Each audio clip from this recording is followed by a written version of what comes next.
All right, BehindTheGloves.com here with one and only Richard Schaefer. Richard, you have a great show going on in a couple of weeks here in Los Angeles, Staples Center, Abner Mares versus Leo Santa Cruz. We just got done seeing Leo work out right now. Just your thoughts overall on how this fight is going to turn out compared to the first one. Well, he looks sharp. I noticed that today, and you know what I noticed as well, which I think is mentally very important to him, his father looks great. Yes. I talked to his dad. As we all know, he's battling cancer. Was in a lot of pain at the press conference when we announced the fight, but he feels much better, and you can see it. He looks stronger, he looks great, and I'm sure that's a huge weight lifted off Leo's shoulders, and I think that's an important part of the story of this fight as well, how it's going to unfold, because we know with Abner Mares how comfortable he feels with his trainer, with Robert Garcia, and how Robert has really brought out again the best out of Abner Mares. Abner Mares today reminds me of the same fighter we saw some years ago at the bantamweight tournament on Showtime, which he won. He is re-energized. He feels good. He has the utmost confidence in his trainer. And now seeing Leo here tonight or this afternoon, I see the same. So it truly is a 50-50 fight.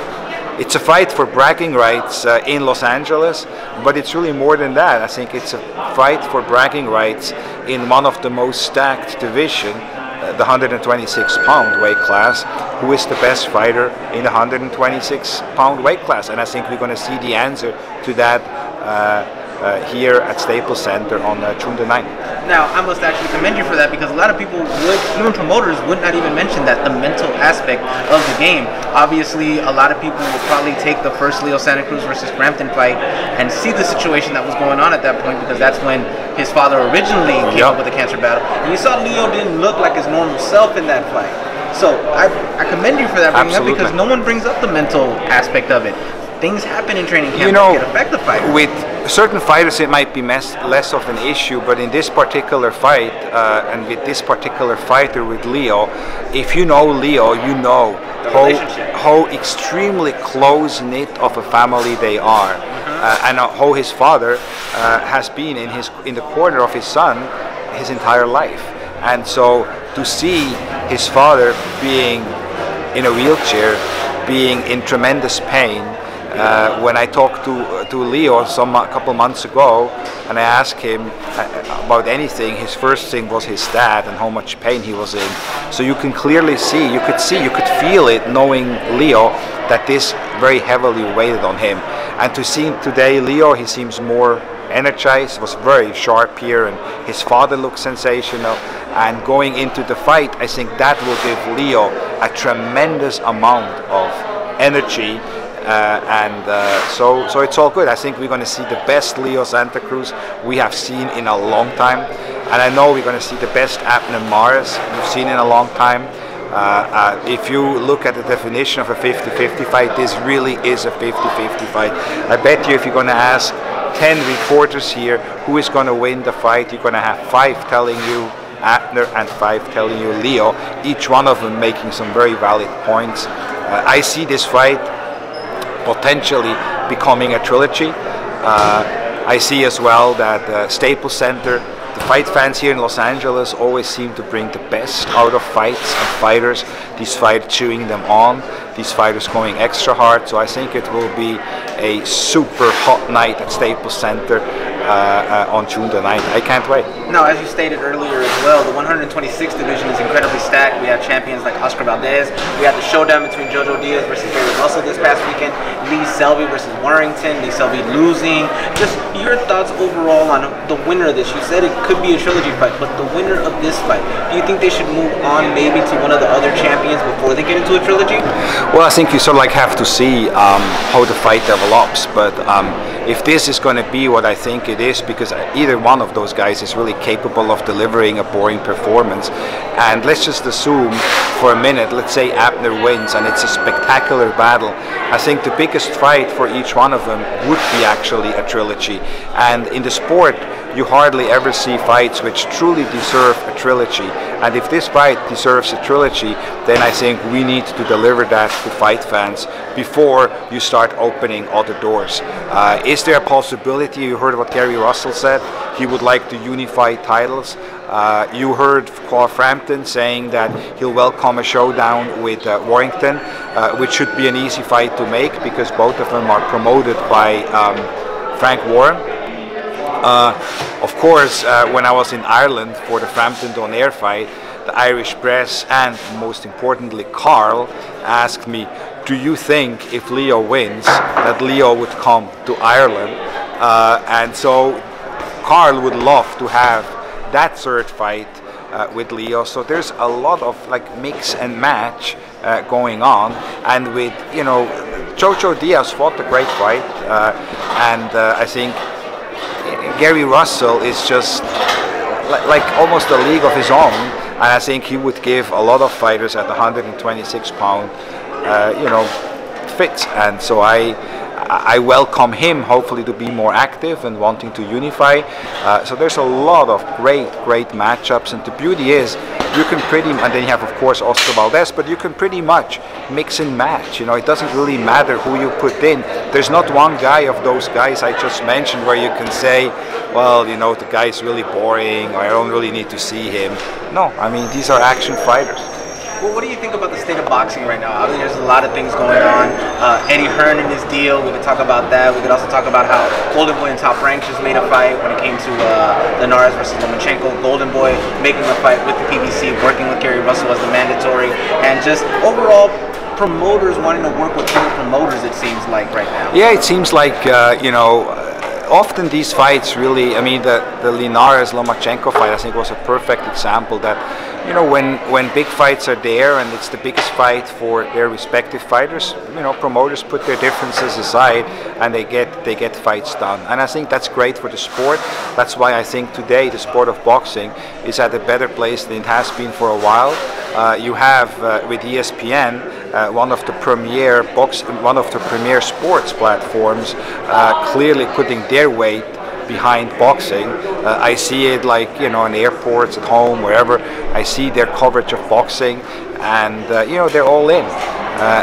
Good for them and good for the sport. And you see obviously Showtime having a commitment which in those 15 years, 17 years I've been in boxing, I have never seen any premium subscription network being as dominant and as committed to the sport. And that obviously is a big reason behind it, is that the head of Showtime Sports, its president Steven Espinosa, is first and foremost a boxing fan. I mean, you can watch when you see him ringside there, the man still has a piece of paper and he scores every round. He's a fan. And when you're a fan, you want to see the best fighting the best, and that's what Showtime delivers. And then you have HBO, which is still there, I believe that once that merger with AT&T and HBO is done, that their budgets and their commitment to the sport will grow again, so they're still there. And then you have PBC working with Showtime, working with Fox. I believe that Fox will come into the sport as well in a more meaningful manner. So you have all these platforms to choose from. You have great fights. You have great fights in multiple weight classes. You see unification bouts now in different weight classes. Of course, the one which we as fans anticipate the most is the heavyweight showdown between Anthony Joshua and Deontay Wilder. But there's or the Canelo Golovkin fight, hopefully. But there's so many unification bouts. I don't remember any period where you really had champion versus champion. You have the World Boxing Super Series, which sort of like really, paved the way as well with that amazing cruiserweight unification tournament, which will crown the undisputed cruiserweight champion fighting for the Ali Trophy. So you see even a division which was a sleepy division a year ago, the cruiserweights. Who the hell talked about the cruiserweights? Nobody.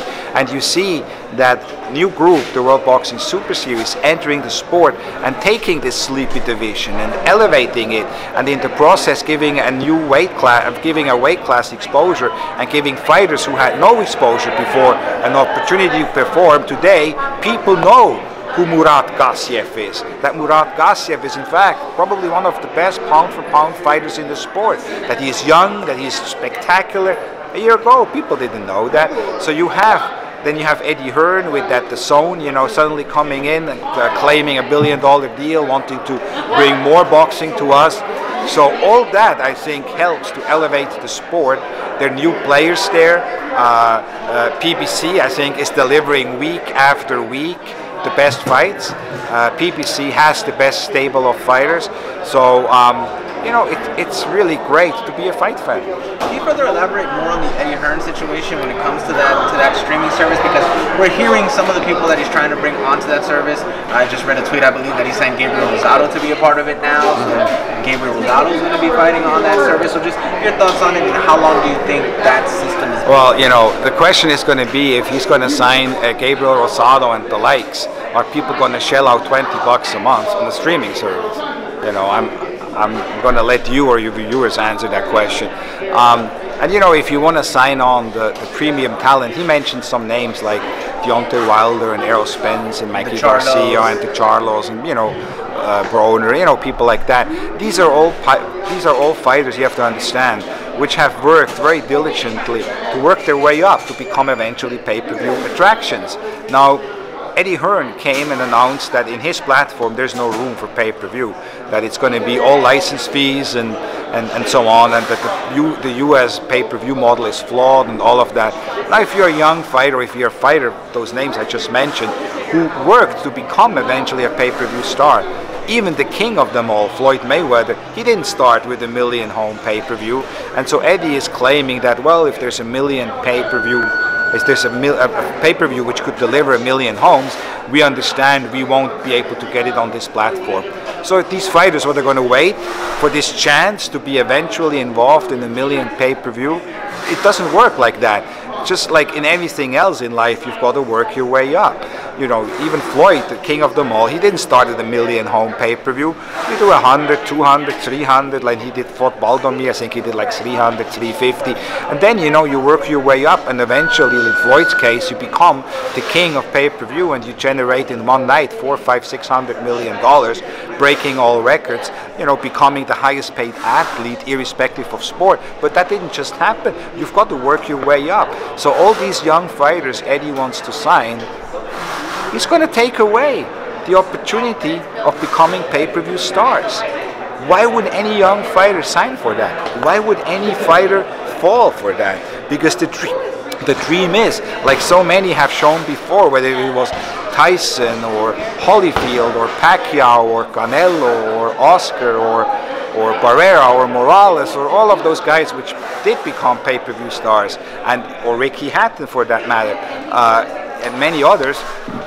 You want to have the opportunity to become a pay-per-view star, because what that does is it basically tells you the sky's the limit. You're going to make as bigger of an attraction you are, the more money you're going to make. This is what we believe here in the United States, a free market system. And you as a fan, you can decide if you want to buy the pay-per-view or if you don't, you know. So nobody is forced, but allow those fighters to make the most possible money by developing into a pay-per-view attraction. And all those guys are right there. All those guys, whether Garcia or Spence or the Charlos or Wilder, they're right there with potential pay-per-view fights where they're going to start, I'm sure, next year, start moving into the pay-per-view space. Well, I'd like to thank you for your time. Obviously, no problem. Anytime. Thank you for your time, Richard. And Anytime. Obviously, June 9th, we have Charlo and Trout too, so it's a good show. Great show. Great show. Thank you. Good to see you. Hey Fight fans, it's Michelle Joy Phelps. If you haven't already subscribed to our YouTube channel, make sure you do so by clicking this icon right here, or else